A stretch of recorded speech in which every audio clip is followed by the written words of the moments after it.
Hey, how's it going? Evan here from Folsom Lawn and Power Equipment in beautiful Folsom, California. Today I'd like to show you guys how to adjust the chain tension on your chainsaw. Now, not all chainsaws are created equal. There will be some slight variation in certain things, such as the location of the chain adjusting screw.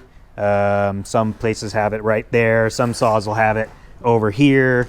And not only that, but not all chainsaw operators are going to have the same idea of what the proper chain tension is, but I can definitely help you avoid some certain pitfalls that you may fall into.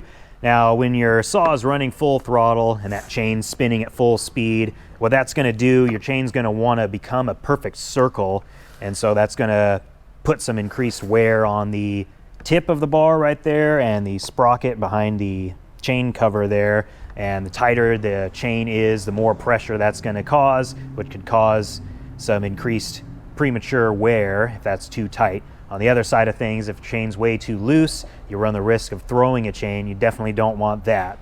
What you want to find, what you want to see, is you want to be able to move the chain around the saw around the bar without some increased resistance. You want to use a rag, don't cut your fingers.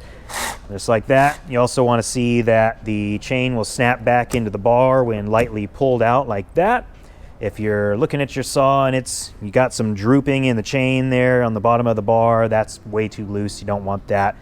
If you want to adjust the chain tension, take your scrunch here. Some saws may have one, some may have two bar nuts there. You'll just loosen those slightly, just enough to relieve some of the pressure on the bar. Makes it easier to adjust the tension. The screw here, there's a pin in the back that goes into the bar that'll move forward and backward. When you loosen the adjustment screw, that'll pull that pin backward, that'll move the bar backwards and loosen that chain tension. You see that sagging right there. That's something you don't want. That's way too loose. And then if you turn it clockwise, that'll pull the bar forward and tighten that chain up. And then sometimes it'll shift a little bit, so what I like to do is after it gets to that point, pull it around the bar a few times and just stretch it out, and then you'll see it droop down a little bit more, a little bit tighter.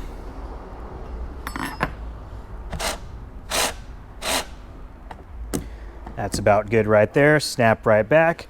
Another good tip is when you're finally tightening down these nuts, you want to put some upward pressure on the bar. All I'll do is just rest it on the table like that.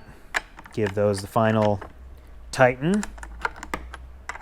And this will simulate the pressure that you're going to have when you're cutting into the log, so it won't shift on you. And there you have it. Perfect chain tension. And if you don't want to do that, go ahead and bring it down. We can do it for you free of charge.